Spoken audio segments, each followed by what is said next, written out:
Bonjour, bienvenue à Vie et Miséricorde. Amen. On est le 17 avril 2025. Alors, je viens sonner la trompette aujourd'hui encore et je viens proclamer le retour de notre Seigneur Jésus-Christ. Amen. Alléluia, soyons tous bénis. Alors, je viens parler de mettre la parole en pratique. Amen. Alors, notre texte se trouve dans Luc 6, le verset 47. Alors, Jésus-Christ nous dit: je vous montrerai à qui est semblable tout homme qui vient à moi, entend mes paroles et les met en pratique. 48. Il est semblable à un homme qui, bâtissant une maison, a creusé profondément et a posé le fondement sur le roc. Une inondation est venue et le torrent s'est jeté contre cette maison sans pouvoir l'ébranler parce qu'elle était bien bâtie. Mais celui qui entend et ne met pas en pratique la parole est semblable à un homme qui a bâti sa maison sur la terre sans fondement. Le torrent s'est jeté contre elle, aussitôt elle est tombée et la ruine de cette maison a été grande. Amen. Donc, Jésus-Christ nous parle, n'est-ce pas, de bien creuser et établir la maison sur un fondement solide. Si on sait comment les gens construisent, ils vont d'abord creuser. Ils creusent, tellement souvent profond. Et finalement, quand on est à la maison, on s'arrête, on se dit, mais au fait, mais qu'est-ce qu'ils creusaient? Mais c'est tout simplement qu'ils étaient en train de mettre la fondation afin que la maison soit solide, qu'elle puisse tenir dans les cas des séismes et tout ça, parce que les normes de construction ont aussi changé avec le temps. Maintenant, très souvent, quand les gens construisent, ils mettent aussi des conditions pour que s'il y avait un séisme quelconque, cette maison puisse tenir. Amen. Alors, Jésus-Christ, n'est-ce pas, prend cet exemple-là de la construction d'une maison pour nous dire que mettre la parole en pratique, n'est-ce pas, reviendrait à faire cette comparaison-là avec une personne qui est en train de bâtir une maison avec un fondement solide. C'est ça qu'il est en train de dire. Alors, au verset 47, il nous dit que pour bâtir un fondement, n'est-ce pas, quelque chose de solide,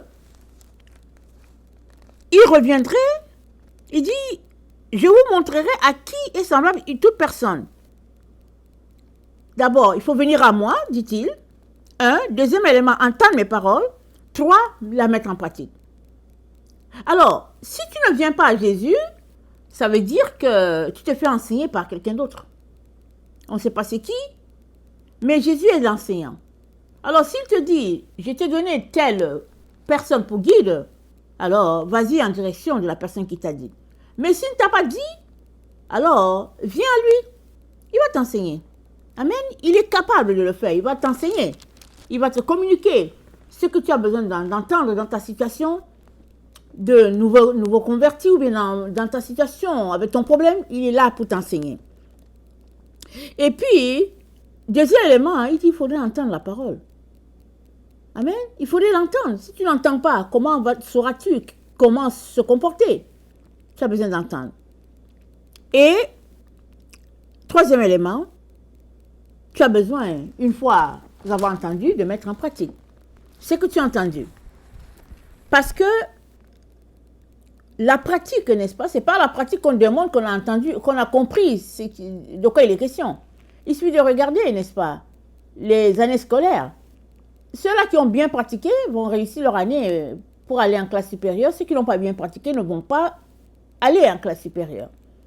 Et les examens, c'est juste pour savoir si l'élève a bien assimilé la leçon ou pas. Et le Seigneur nous dit, c'est la même chose. On a donné notre vie à Jésus, on aimerait le suivre, mais tant et aussi longtemps qu'on aimerait le suivre, ça va rester au stade de on aimerait suivre Jésus. Mais si on veut vraiment suivre Jésus, alors c'est de décider pour dire Jésus-Christ, moi je vais te suivre, d'ouvrir sa bouche pour confesser, pour dire Seigneur Jésus vient dans ma vie. Et une fois qu'il vient dans ta vie, c'est de dire ok, je veux continuer avec les autres étapes, je l'aime trop, je ne veux pas m'arrêter là, je veux continuer à marcher avec lui. Amen. Alors, c'est ça que font les nouvelles, c'est ça que font, n'est-ce pas, les personnes qui mettent en pratique la parole de Dieu. Et si on allait dans Jacques 1, un texte similaire, Jacques 1 c'est avant l'épître de Pierre, amen, Jacques 1 nous dit, il dit au verset 21, c'est pourquoi, rejetant toute souillure et tout excès de malice, recevez avec douceur la parole qui a été plantée en vous et qui peut sauver vos âmes. Mettez en pratique la parole et ne vous bornez pas à l'écouter en vous trompant vous-même par de faux raisonnements. Mettez en pratique la parole et ne vous trompez pas par de faux raisonnements. Alors, qu'est-ce qu'il est en train de dire? Le texte est en train de nous dire, si on n'est pas en train de pratiquer la parole, alors on est en train de se tromper. Et notre raisonnement est erroné. Il n'y a pas un autre moyen, n'est-ce pas, d'assimiler la parole que de la pratiquer. Voilà pourquoi nous sommes encouragés, n'est-ce pas, à pratiquer la parole tout le temps. Alors que nous pratiquons la parole, c'est dit que nous sommes aussi appelés à persévérer. Parce qu'il peut arriver le moment où on est découragé. Pas à cause de la parole, mais à cause d'autre chose. Il peut arriver le moment où on est découragé et finalement, on laisse tout tomber. Y compris notre Seigneur Jésus. Mais, ce n'est pas ça qui devrait se passer. N'est-ce pas? On est appelé à persévérer. Hébreux 10, le verset 36. Hébreux 10, le verset 36, voilà ce qui est dit. Hébreux 10, verset 36. Car vous avez besoin de persévérance, afin qu'après avoir accompli la volonté de Dieu, vous obteniez ce qui vous est promis. On a besoin de persévérance. Amen. Parce que la parole de Dieu, elle est esprit. Et nous, nous sommes chairs. Et il peut arriver le moment où on est face à un mur à cause de justement le fait que l'ennemi vient souvent nous démotiver ou bien les circonstances de notre vie, peu importe. Mais les moments de découragement, ça arrive. Tout un chacun connaît les moments de découragement. Mais il faudrait continuer de persévérer. Au lieu de démissionner, on devrait continuer de persévérer. N'est-ce pas? Persévérer à quoi? Persévérer à étudier la parole, à la mettre en pratique, à suivre notre Seigneur Jésus. Persévérer dans notre foi en nous disant que Dieu a une solution. Il va régler tout ce qu'il y a à régler. Amen. Et dans 2 Corinthiens 4, le verset 16,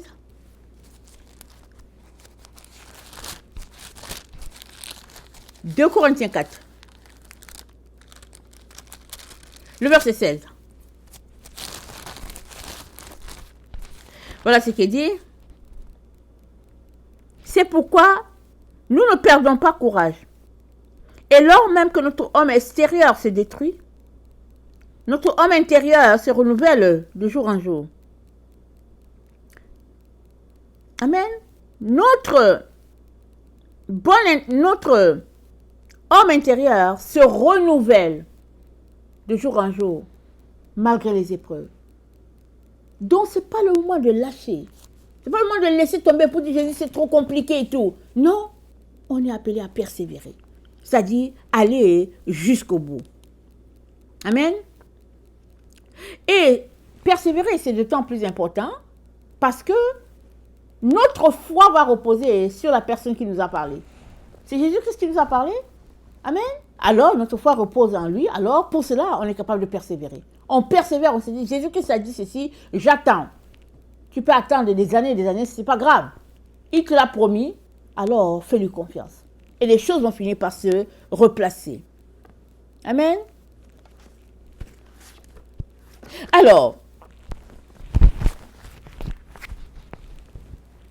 qu'est-ce qui pourrait empiéter à ta persévérance? Amen. Qu'est-ce qui pourrait, c'est-à-dire se dresser sur ton chemin de telle sorte que tu décides de tout abandonner? Cela peut être tes amis, cela peut être ta famille, cela peut être la situation dans laquelle tu te retrouves, ça peut être vraiment des circonstances vraiment qui n'ont rien, n'est-ce pas, de fondé, et tu te retrouves à être découragé, à arrêter de persévérer. Mais Dieu te dit, persévère. Parce que c'est en persévérant que tu vas parvenir au bout de ta course. Et tu auras, n'est-ce pas, ce qui t'aura été promis. Parce que c'est en espérance qu'on est sauvé. Là où on est sauvé. Jésus-Christ nous a sauvés. Mais tant et aussi longtemps qu'on n'atteint pas la ligne d'arrivée, on ne va pas se rendre. C'est comme les coureurs. Quand ils se mettent à courir, les gens vont nous dire, voici le favori qui est là, il a remporté telle médaille, et puis il est toujours ceci, c'est là, et puis on fait le... Les gens s'attendent à ce que dans cette course, voilà la personne qui va gagner. Et, oups, quelque chose arrive. Et finalement, la personne que les gens avaient espéré que c'est elle qui gagnerait, elle ne se rend pas à destination. Aura-t-elle la médaille? Non, elle n'aura pas la médaille. Chantera-t-on le drapeau de son pays? Non, quand il s'agit des Jeux olympiques. Non, sur le drapeau de son pays, puis l'hymne, voilà, l'hymne de son pays ne sera pas chanté. Amen. Donc, c'est la même chose avec notre Seigneur qui nous dit de persévérer, peu importe les circonstances, n'est-ce pas, dans lesquelles on se retrouve, peu importe les difficultés, n'est-ce pas, qui seront là sur notre chemin, hein, nous devons persévérer. Toujours et toujours, sachant que au bout de la course se trouve celui-là qui nous a appelés. Amen. Et dans Luc 6, le verset 47, comme c'est notre texte de départ, Luc 6, le verset 47, il est dit,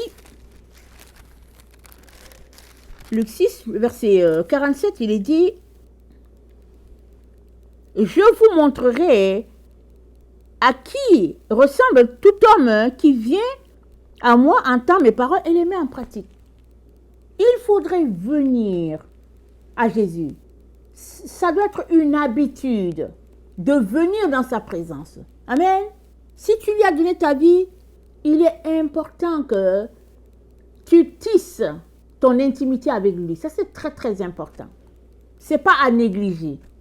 Parce que tu as besoin de marcher après lui. Tu as besoin de le suivre. Tu as besoin de l'imiter. Voilà pourquoi c'est important, n'est-ce pas, que tu ne puisses pas négliger la mise en pratique de la parole. Et cela demande la persévérance tous les jours. Amen. Et à chaque jour. Amen. Que le Seigneur bénisse sa parole et que sa grâce, n'est-ce pas, nous accompagne dans ce nouveau cheminement. Amen. Et alléluia. Amen.